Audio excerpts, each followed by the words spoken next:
আসসালামু আলাইকুম। এটিএন বাংলা সংবাদে সবাইকে স্বাগত জানাচ্ছি। আমি মমরিনাজ মামের। শুরুতে সংবাদ শিরোনাম। দেশ কঠিন সময় পার করছে বললেন প্রধান উপদেষ্টা। জনগণকে ঐক্য থাকার আহ্বান। বিকেলে রাজনৈতিক দলগুলোর সাথে সংলাপ।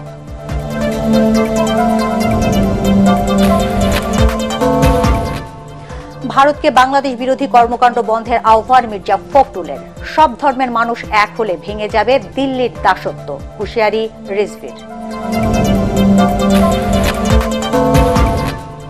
ঢাকা দিল্লি সম্পর্কের অবনতি হলে দুদেশের জনগণকে খেসারত দিতে হবে, মন্তব্য কূটনীতিকদের।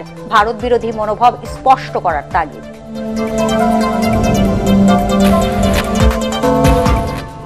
জুলাই গণহত্যা মামলায় আমু ও কামরুলকে কারাগারে পাঠালো ট্রাইব্যুনাল। নতুন মামলায় গ্রেফতার দেখানো হলো আনিসুল হক ও ইনু ও মেনন। শুনছিলেন সংবাদ শিরোনাম, এবার বিস্তারিত। দেশ এখন কঠিন সময় পার করছে বলে মন্তব্য করেছেন অন্তর্বর্তীকালীন সরকারের প্রধান উপদেষ্টা ডক্টর মোহাম্মদ ইউনূস। অতীতের যে কোনো সময়ের তুলনায় দেশবাসীকে ঐক্যবদ্ধ থাকার আহ্বান জানান তিনি। মিরপুর সেনানিবাসের ন্যাশনাল ডিফেন্স কলেজে কর্মকর্তাদের মাঝে গ্র্যাজুয়েশন সনদ বিতরণ অনুষ্ঠানে এসব কথা বলেন তিনি। বিস্তারিত জানাচ্ছেন সৈয়দ রিয়াজ। মিরপুর সেনানিবাসের defence services command and staff college কমপ্লেক্সে ন্যাশনাল ডিফেন্স কোর্স এবং আর্ম ফোর্সেস ওয়ার কোর্স 2024-এর সমাপনী অনুষ্ঠানে সনদ বিতরণ করেন প্রধান উপদেষ্টা ডক্টর মোহাম্মদ ইউনূস। 95 জন কোর্স মেম্বার এবছর অংশ নেন ন্যাশনাল ডিফেন্স কোর্সে। এর মধ্যে সশস্ত্র বাহিনীর 46, বেসামরিক প্রশাসনের 16 জন এবং 18টি বন্ধু প্রতিম দেশের 33 জন সদস্য রয়েছেন। এছাড়াও বাংলাদেশ সেনা, নৌ ও বিমান বাহিনী থেকে 55 জন কোর্স মেম্বার সফলতার সাথে আর্ম ফোর্সেস ওয়ার কোর্স শেষ করেছেন। জাতীয় নিরাপত্তা নিশ্চিত করতে এনডিসির উচ্চমানের পাঠ্যক্রমে রাষ্ট্রের বিভিন্ন গুরুত্বপূর্ণ বিষয় অন্তর্ভুক্ত থাকায় সন্তোষ প্রকাশ করেন প্রধান উপদেষ্টা। তিনি বলেন, বর্তমান বিশ্ব পরিস্থিতির কারণে রাষ্ট্র ও জনগণের স্বার্থে সবাইকে ঐক্যবদ্ধ থাকতে হবে। জাতীয় ও আন্তর্জাতিক ক্ষেত্রে সশস্ত্র বাহিনীর ভূমিকায় প্রশংসা করে ডক্টর মোহাম্মদ ইউনূস বলেন, শান্তিরক্ষা মিশন সহ জনহিতকর কাজের জন্য দেশের প্রতিরক্ষা বাহিনীর ভূমিকা বিশ্ব দরবারে স্বীকৃত। সৈয়দ রিয়াজ, এটিএন বাংলা, ঢাকা। এদিকে দেশের চলমান নানা ইস্যুতে জাতীয় ঐক্য নিয়ে সংলাপের ধারাবাহিকতায় বিকেলে রাজনৈতিক দলগুলোর সাথে নেতাদের সঙ্গে বৈঠকে বসবেন প্রধান উপদেষ্টা ডক্টর মোহাম্মদ ইউনূস। আগামীকাল বিভিন্ন ধর্মের নেতাদের সঙ্গে আলোচনা করবেন তিনি। বিকেলে রাজধানীর ফরেন সার্ভিস একাডেমিতে এই বৈঠক হওয়ার কথা রয়েছে। গতরাতে বৈষম্য বিরোধী ছাত্র আন্দোলনের সমন্বয়কদের সঙ্গে প্রথম বৈঠক করেন প্রধান উপদেষ্টা।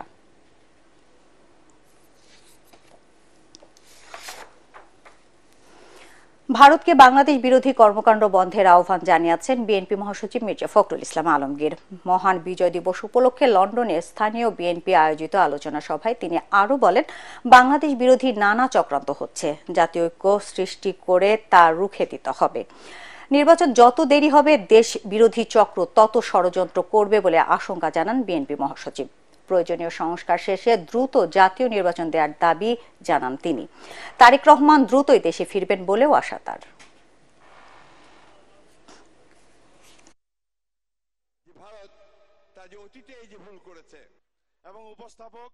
আমরা আশা করি যে ভারত তার যে অতীতে এই যে ভুল করেছে এবং বাংলাদেশের মানুষের সঙ্গে বিচ্ছিন্নতা সৃষ্টি করেছে, এটাকে তারা কাটিয়ে ওঠার চেষ্টা করবে এবং তাদের এখন যে কার্যকলাপ যারা বাংলাদেশের বিরুদ্ধে করছে সেই কার্যকলাপগুলোকে তারা বন্ধ করবে। আমাদের খুব কষ্ট হয় যখন আমরা দেখি অহেতুক মিথ্যা অপবাদ দিয়ে আগরতলার ডেপুটি হাইকমিশনার অফিস আক্রান্ত হয়েছে। মিছিল নিয়ে আপনাদের সিলেট দিয়ে ঢোকার চেষ্টা করেছে, বেনাপোল দিয়ে ঢোকার চেষ্টা করেছে। এটা কোন ধরনের বন্ধুত্ব? এটা কোন ধরনের প্রতিবেশীর কাজ? ভারতবর্ষকে অনুরোধ জানাতে চাই, বাংলাদেশের বিরুদ্ধে দাঁড়াবেন না। বাংলাদেশের মানুষের বিরুদ্ধে গিয়ে ভারতের আগ্রাসন প্রতিষ্ঠার চেষ্টা সফল হবে না বলে মন্তব্য করেছেন বিএনপির সিনিয়র যুগ্ম মহাসচিব রুহুল কবির রিজভী। সব ধর্মের মানুষ একসাথে লড়াই করে দিল্লির দাসত্বের শৃঙ্খল ভেঙে ফেলার আহ্বান জানান তিনি। জাতীয় প্রেস ক্লাবের সামনে জাতীয় পূজা উদযাপন ফ্রন্ট আয়োজিত ভারতীয় আগ্রাসন বিরোধী বিক্ষোভ সমাবেশে তিনি এসব কথা বলেন। রিজভী অভিযোগ করেন, ভারতীয় গণমাধ্যম মিথ্যা প্রচারণা চালিয়ে বাংলাদেশকে সাম্প্রদায়িক রাষ্ট্রের তকমা দেওয়ার চেষ্টা করছে, কারণ তারা স্বৈরাচার শেখ হাসিনার পতন মেনে নিতে পারছে না। তার দাবি, স্বাধীনতা সার্বভৌমত্বের প্রশ্নে বাংলাদেশের সব ধর্মের মানুষ এক, কোনো অপচেষ্টায় কাজ হবে না। পরে বিক্ষোভ মিছিল জাতীয় প্রেস ক্লাব থেকে শুরু হয়ে বিএনপির নয়াপল্টন কার্যালয়ে গিয়ে শেষ হয়। এতখানি অন্ধ যে শেখ হাসিনাকে রক্ষা করার জন্য আপনারা বাংলাদেশের মানুষের বিরুদ্ধে, আন্দোলনকামী মানুষের বিরুদ্ধে, শহীদ মুগ্ধর বিরুদ্ধে, শহীদ আবু সাইদের বিরুদ্ধে আপনারা আপনাদের প্রচারণা যেটা চালাচ্ছেন, আমাদের এই শহীদদের বিরুদ্ধেই সেটা যায়। গণতন্ত্রের জন্য আমাদের মহান আত্মত্যাগ, সেই মহান আত্মত্যাগকে আপনারা ভুলুণ্ঠিত করার চেষ্টা করছেন, তাতে কোনো লাভ হবে না। দেশের মুক্তির জন্য, দেশ রক্ষার জন্য ঠিক একইভাবে আমরা হিন্দু মুসলমান আমরা লড়াই করব, দিল্লির দাসত্বকে খান খান করব। বাংলাদেশ ভারত সম্পর্ক খারাপ হলে দুদেশের জনগণকে খেসারত দিতে হবে। দেশটির বাণিজ্য নিষেধাজ্ঞা কিংবা সামরিক হস্তক্ষেপ পরিস্থিতি জটিল করে তুলতে পারে বলে আশঙ্কা কূটনৈতিক ও বিশ্লেষকদের। তারা বলেন, কি কারণে বাংলাদেশ ভারত বিরোধী মনোভাব বাড়ছে তা দেশটিকে জানাতে হবে। দুদেশের স্বার্থে এগিয়ে নিতে হবে কূটনৈতিক সম্পর্ক। রিপোর্ট মাহবুব কবির চকলের।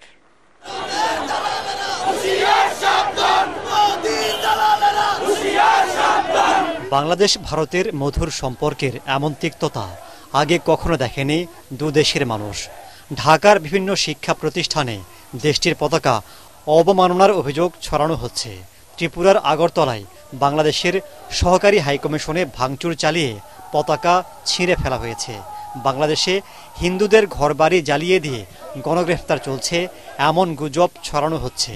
জাতিসংঘের শান্তি বাহিনী পাঠানোর কথা বলেছেন পশ্চিমবঙ্গের মুখ্যমন্ত্রী মমতা ব্যানার্জি। হিন্দুত্ববাদী সংগঠনগুলো বাংলাদেশের বিরুদ্ধে প্রতিবাদ সমাবেশ করছে।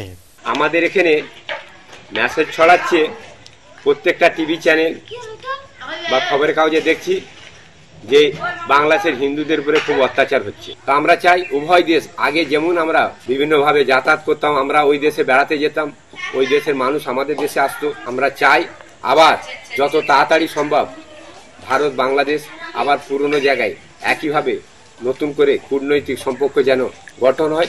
বাংলাদেশে ভারত বিরোধী মনোভাব বেড়ে যাবার পেছনে দেশটিকেই দায়ী করছেন বিশ্লেষকরা। তারা বলছেন, গত 16 বছর আওয়ামী লীগের প্রশ্নবিদ্ধ কর্মকাণ্ডগুলোকে এক ধরনের বৈধতা দিয়েছে ভারত, নিয়েছে একতরফা সুবিধা। গত সরকারের আমলে এটাকে বলা ইন্ডিয়া পজিটিভ পলিসি, অর্থাৎ ভারতের প্রতি আমরা একটু বাড়তি মনোযোগ দিয়েছি, সেটা দিয়েছিলাম এবং সেটা দেওয়ার ফল কি হতে পারে সেটা তো আমরা সাম্প্রতিককালে দেখেছি। যাকে বাংলাদেশের মানুষ শত্রু হিসেবে চিহ্নিত করেছে, সেই শত্রুকে যে বন্ধু হিসেবে গ্রহণ করেছে, স্বাভাবিকভাবেই সেই ভারত বাংলাদেশের এই মুহূর্তে বন্ধু হওয়ার কোনো সুযোগ নাই। বাংলাদেশের মুক্তিযুদ্ধে গুরুত্বপূর্ণ সহযোগিতা করেছে ভারত, ঘনিষ্ঠ প্রতিবেশীও তারা। প্রতি মাসে দেশটি থেকে প্রায় $9 মিলিয়ন পণ্য আমদানি করে বাংলাদেশ, রপ্তানি করে $160 মিলিয়ন পণ্য। আয়তনে ছোট হলেও ভৌগোলিক কারণে বাংলাদেশকে গুরুত্বপূর্ণ মনে করছেন বিশ্লেষকরা। সংঘাত কোনো দেশের জন্যই ভালো হবে না বলে মনে করছেন তারা। যারা সামরিক হস্তক্ষেপের আহ্বান জানিয়েছেন, ক্ষতিগ্রস্ত তারা বেশি হবে। এখানে যদি কোনো বিশৃঙ্খলা তৈরি হয়, সেটার ধাক্কা কিন্তু ভারতের উত্তর পূর্ব অঞ্চলের রাজ্যগুলোতে পড়বে। বাণিজ্য নিষেধাজ্ঞা দেওয়ার মতো আন্তর্জাতিকভাবে বাংলাদেশ এমন কোনো কাজ করেনি। ইন্ডো প্যাসিফিক জায়গায় তাহলে বাংলাদেশ কিন্তু একটা 4 নম্বর গুরুত্বপূর্ণ জনগোষ্ঠীর দেশ। আমরা বঙ্গোপসাগরের পারে, ভৌগোলিকভাবে যদি দেখেন আমরা দক্ষিণ পূর্ব এশিয়া এবং দক্ষিণ এশিয়ার সেতুবন্ধ। তো কাজে এই বিষয়গুলো তো আপনি ইগনোর করতে পারবেন না, যে বা যারাই এখানে বড় কিছু চিন্তা করছে। দুই দেশই ক্ষতিগ্রস্ত হবে। ক্ষতির মাত্রাগত তফাৎ থাকতে পারে, কে বেশি কে কম। দুদেশের জনগণকেও সহনশীল আচরণ করা উচিত বলে মনে করছেন বিশ্লেষকরা। অর্থনৈতিক শক্তি মাহবুব কবির চপল, এটিএন বাংলা, ঢাকা। তিনও শক্তির ঠিক মাঝখানে। ভারতের সাথে সম্পর্কের টানাপোড়েন রাজনৈতিক, এর ফলে বাণিজ্যিক সম্পর্কে কোনো প্রভাব পড়বে না বলে জানিয়েছেন অর্থ উপদেষ্টা সালেউদ্দিন আহমেদ। সচিবালয়ে ক্রয় সংক্রান্ত উপদেষ্টা পরিষদের বৈঠক শেষে তিনি একথা বলেন। অর্থ উপদেষ্টা জানান, ভারত থেকে যেসব পণ্য আমদানি করা হয় সেসব পণ্য সময় মতো দেশে আসবে।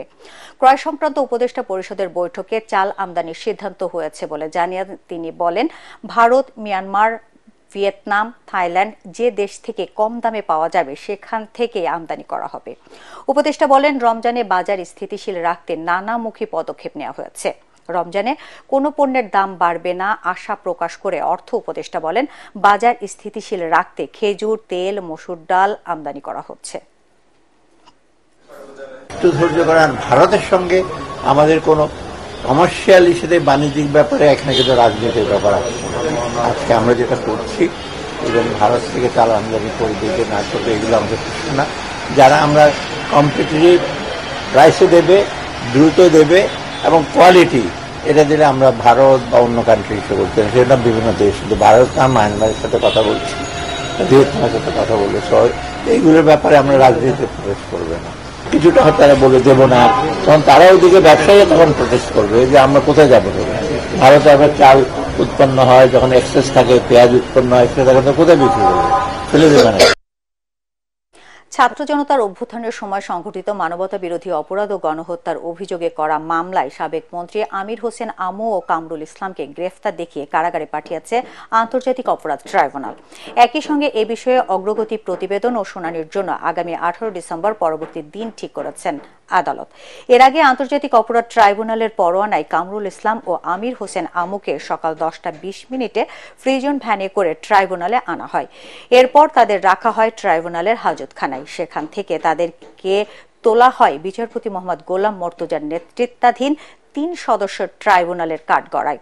ট্রাইব্যুনালের প্রসিকিউশন কক্ষে তাদের শুনানি করেন প্রসিকিউটর BM সুলতান মাহমুদ ও গাজী মনোয়ার হোসেন তামিম। তার সম্মান দিয়ে ডাকি। তাদের বিরুদ্ধে ইতিমধ্যে তদন্তে যে সমস্ত অভিযোগ পাওয়া গিয়েছে আমরা সেগুলোকে ট্রাইব্যুনালের সামনে পড়ে শুনিয়েছি, তারাও শুনেছেন। ট্রাইব্যুনাল পরবর্তীতে আমাদের আবেদন মঞ্জুর করে তাদেরকে ট্রাইব্যুনালের মামলায় গ্রেফতার দেখিয়েছেন এবং কারাগারে প্রেরণের নির্দেশ দিয়েছেন। পরবর্তীতে 18 ডিসেম্বর এই মামলার নির্ধারিত তারিখ আছে, সেদিনকে তাদেরকে অন্যান্য আসামিদের সাথে পুনরায় উপস্থাপন করা হবে। পৃথক মামলায় সাবেক মন্ত্রী আনিসুল হক, হাসানুল হক ইনু, রাশেদ খান মেনন ও প্রধানমন্ত্রীর মুখ্য সচিব নজিবুর রহমানকে গ্রেফতার দেখিয়ে কারাগারে পাঠানো হয়েছে।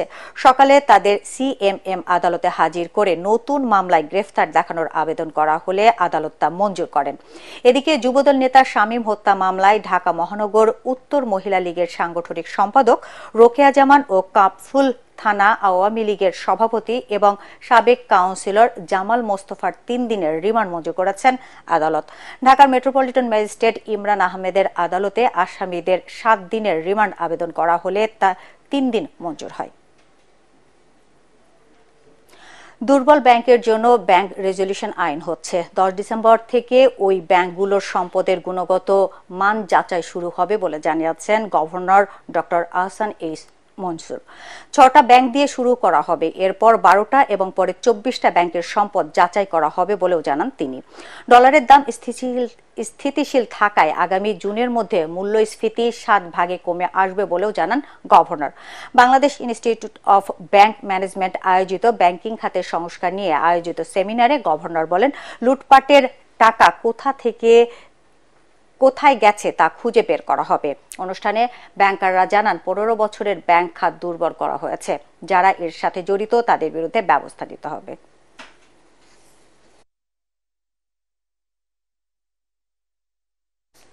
স্থানীয় প্রশাসন ও সাবেক এমপির প্রভাব খাটিয়ে দুর্নীতির মহোৎসবে মেতেছেন হবিগঞ্জের আলিয়া জাহির কলেজের অধ্যক্ষ পার্থ প্রতিম দাস।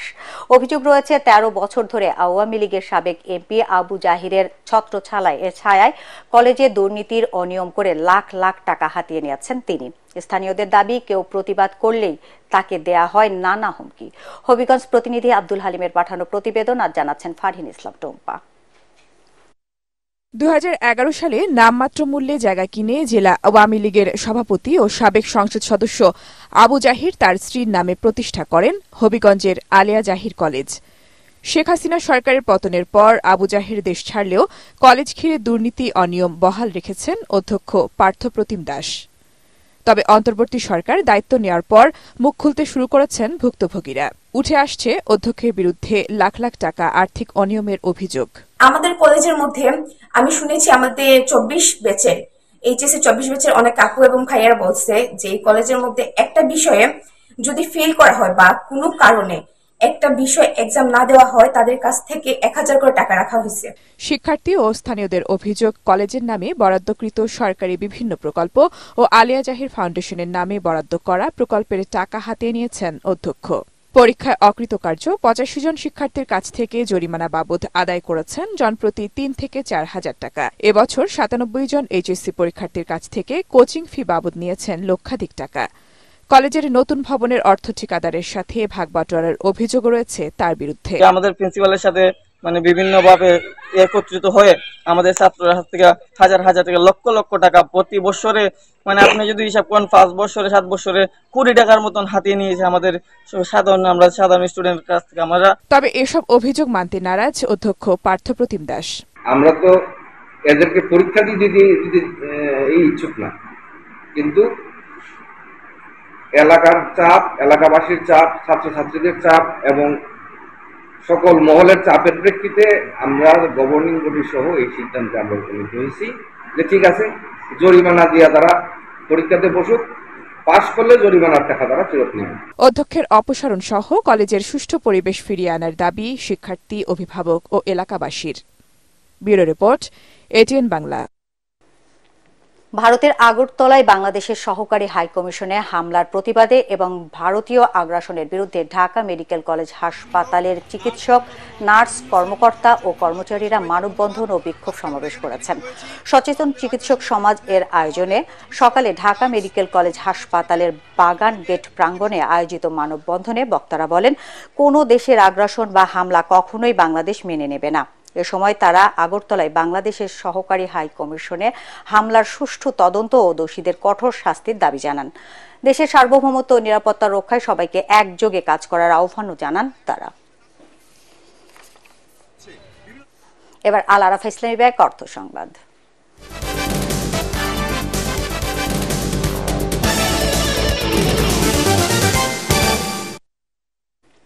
রাজধানী ঢাকায় স্বল্প খরচে চিকিৎসা সেবা দিয়ে সবার আস্থা অর্জন করেছে আদ্দিন হাসপাতাল। ঢাকার বাইরে থেকেও আসছেন রোগীরা। দিন রাত 24 ঘন্টা কাঙ্ক্ষিত সেবা পেয়ে খুশি তারা। আরো জানাচ্ছেন মনির হোসেন তপু। 2 যুগেরও বেশি সময় ধরে দক্ষ মেডিকেল টিম এবং অত্যাধুনিক যন্ত্রপাতি দিয়ে রোগীদের সেবা দিয়ে আসছে মগবাজারের আদ্দিন হাসপাতাল। 700 বেডের এই হাসপাতালে প্রতিদিন 6 শতাধিক রোগী ভর্তি হয়ে চিকিৎসা নেন। আউটডোরে প্রতিদিন 2000-এর উপর রোগী আসেন। টাকাতেও সাশ্রয় পাইছি, প্লাস চিকিৎসাও ভালো হয়েছে, এই জন্য আসা হয়েছে। হাসপাতালটা ভালো, চিকিৎসা ব্যবস্থা, সুযোগ সুবিধা সবকিছুই ভালো। ভালো তো অবশ্যই হবে, না ভালো হলো তার আমরা আসতাম না। আমার ফার্স্ট বেবির ডেলিভারি আমি এখানে করেছিলাম, আর সেকেন্ড বেবি নিব, এর জন্য আর কি আসা এখানে। হাসপাতাল কর্তৃপক্ষ জানান, স্বল্প খরচে মানসম্মত চিকিৎসা দেয়ায় দিন দিন রোগীদের ভিড় বাড়ছে। মাত্র 250 টাকায় আমরা ডায়ালাইসিস দিই, তাহলে কি হলো? সরকারি জায়গায় যেটা করছে 400 টাকায়, আমরা তার চেয়ে কমেও ডায়ালাইসিস সেবা দিচ্ছি। এখানে বলতে গেলে আমরা কোনো টাকাই নিচ্ছি না, আমরা পেশেন্টকে এই কমফোর্টটা দিচ্ছি এই সার্ভিস চার্জ দিয়ে, যেন পেশেন্ট বুঝতে পারে যে এখানে আসলে অ্যাটলিস্ট টাকা নাই, অর্থের অভাবে চিকিৎসা হবে না। আদ্দিন হাসপাতালে সেটা কখনোই হয় না। যার কোনো টাকাও থাকে না, টাকা পয়সা নাই, আমরা এই দিকে তাকাই না। আমরা ফোকাস হচ্ছে চিকিৎসা সেবা দেওয়ার ব্যাপারে। মানসম্মত চিকিৎসা সেবা সাধ্যের মধ্যে রাখার জন্য আদ্দিনের জন্ম। আমাদের এই হসপিটালে সব ডিপার্টমেন্ট, আমরা যদি আই বলি, ইএনটি বলি, অর্থোপেডিক্স বলি, জেনারেল সার্জারি বলি, ইউরোলজি বলি, গাইনোকোলজি বলি, সব জায়গায় যে যন্ত্রপাতি বাংলাদেশে অ্যাভেলেবল তার সবগুলো আমাদের হাসপাতালে আছে। যার জন্য পোস্টেড অপারেশন এই বাংলাদেশে এই হাসপাতালে সবচেয়ে বেশি হয়। সবার সাধ্যের মধ্যে মানসম্মত স্বাস্থ্যসেবা নিশ্চিতে কাজ করছে হাসপাতালটি। মনির হোসেন তপু, এটিএন বাংলা, ঢাকা। এবার সন্ধানী লাইফ ইন্স্যুরেন্স আন্তর্জাতিক সংবাদ।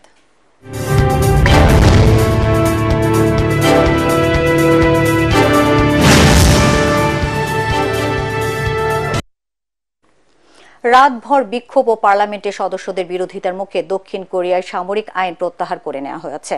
প্রেসিডেন্ট ইউন সুক ইয়োল গভীর রাতে আকস্মিকভাবে আইন জারির কয়েক ঘন্টার পরে তা প্রত্যাহারের ঘোষণা দেন। আন্তর্জাতিক সংবাদ মাধ্যমে তথ্য মতে দক্ষিণ কোরিয়ার পার্লামেন্টে প্রস্তাব পাশ হওয়ার পর সামরিক আইন প্রত্যাহার করেছেন প্রেসিডেন্ট। বলেন জাতীয় পরিষদের অনুরোধ মেনে নিয়েছেন তিনি। এদিকে সামরিক আইন প্রত্যাহারের ঘোষণার পর পার্লামেন্টের বাইরে অবস্থানরত বিক্ষোভকারীরা উল্লাসে মেতে ওঠেন। এদিকে দক্ষিণ কোরিয়ায় প্রেসিডেন্ট উইন সুক ইয়োলের বিরুদ্ধে অভিশংসন প্রক্রিয়া শুরু করেছেন দেশটির পার্লামেন্ট সদস্যরা। প্রেসিডেন্টের সামরিক আইন জারির পদক্ষেপ ব্যর্থ করার পর এই প্রক্রিয়া শুরু করলেন এমপিরা। ব্রিটিশ সংবাদ মাধ্যম বিবিসি জানিয়েছে এর আগে এক টেলিভিশন ভাষণে সামরিক আইন জারির ঘোষণা দেন প্রেসিডেন্ট ইউন সুক ইয়োল। এর কারণ হিসেবে তিনি উত্তর কোরিয়ার কমিউনিস্ট শক্তির হুমকির কথা উল্লেখ করেন। প্রেসিডেন্টের এই ঘোষণার 2 ঘণ্টারও কম সময়ের মধ্যে এমপি এবং জনগণের বিক্ষোভের মুখে ওই সিদ্ধান্ত প্রত্যাহার করেন তিনি। প্রতিবেশী দেশ কানাডাকে যুক্তরাষ্ট্রের 51তম অঙ্গরাজ্য হয়ে যাওয়ার পরামর্শ দিলেন নবনির্বাচিত মার্কিন প্রেসিডেন্ট ডোনাল্ড ট্রাম্প। এর আগে কানাডার ওপর 25% শুল্ক আরোপ করার হুঁশিয়ারি দেন তিনি। মার্কিন সংবাদ মাধ্যম ফক্স নিউজ বলছে, শুল্ক ইস্যুতে কথা বলতে অঘোষিত সফরে যুক্তরাষ্ট্র যান কানাডার প্রধানমন্ত্রী জাস্টিন ট্রুডো। ওই সময় ট্রাম্পের সঙ্গে সাক্ষাৎ হয় তার। এ সময় অতিরিক্ত শুল্ক আরোপের বিরোধিতা করেন ট্রুডো।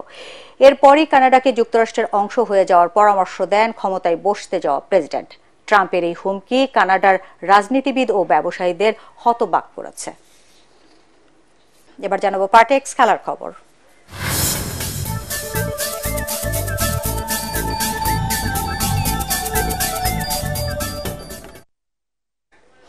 15 বছর পর ওয়েস্ট ইন্ডিজের মাটিতে টেস্ট জিতল বাংলাদেশ। জামাইকায় স্বাগতিকদের 101 রানের বড় ব্যবধানে হারিয়ে 2 ম্যাচের সিরিজে 1-1 ড্র করল টাইগাররা। কিংস্টনের সাবাইনা পার্কে ম্যাচের চতুর্থ দিন শেষে সেশনে এই জয় পায় বাংলাদেশ। প্রথম ইনিংসের পর দ্বিতীয় ইনিংসেও দুর্দান্ত বোলিংয়ে ওয়েস্ট ইন্ডিজকে 200 নিচে গুড়িয়ে দেয় তাইজুল তাসকিনরা। 2 ইনিংসে 6 উইকেট নিয়ে ম্যাচ সেরা হন তাজুল ইসলাম।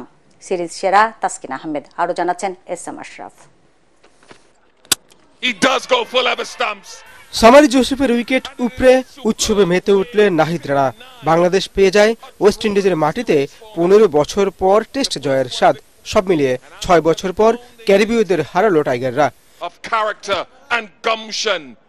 এমন জয়ের আভাস অবশ্য তৃতীয় দিনে দিয়ে রেখেছিল মেহেদী হাসান মিরাজের দল।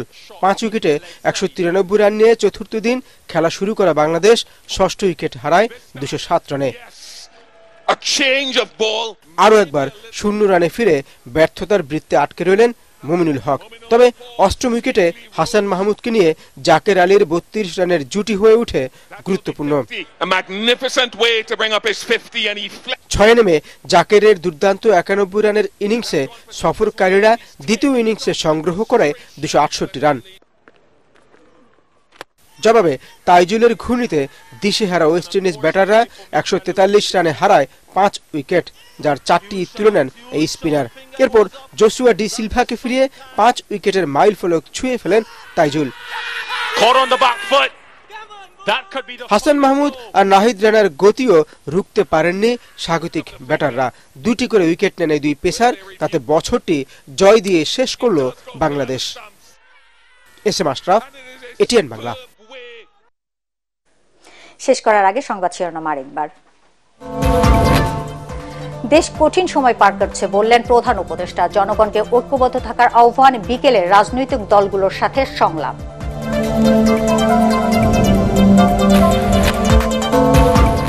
ভারতকে বাংলাদেশ বিরোধী কর্মকাণ্ড বন্ধের আহ্বান মির্জা ফখরুলের। সব ধর্মের মানুষ এক হলে ভেঙে যাবে দিল্লির দাসত্ব, হুঁশিয়ারি রিজভির।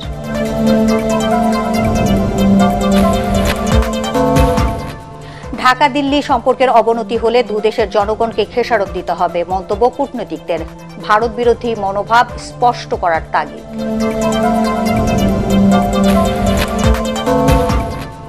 জুলাই গণহত্যা মামলায় আমু ও কামরুলকে কারাগারে পাঠালো ট্রাইব্যুনাল। নতুন মামলায় গ্রেফতার দেখানো হলো আনিসুল হক, ইনু ও মেননকে। দর্শক, পরবর্তী সংবাদ দেখার আমন্ত্রণ জানিয়ে এখনকার মতো শেষ করছি। এটিএন বাংলা সংবাদ ইউটিউবে দেখতে ব্রাউজ করুন, youtube/ATN বাংলা নিউজ। ধন্যবাদ সবাইকে।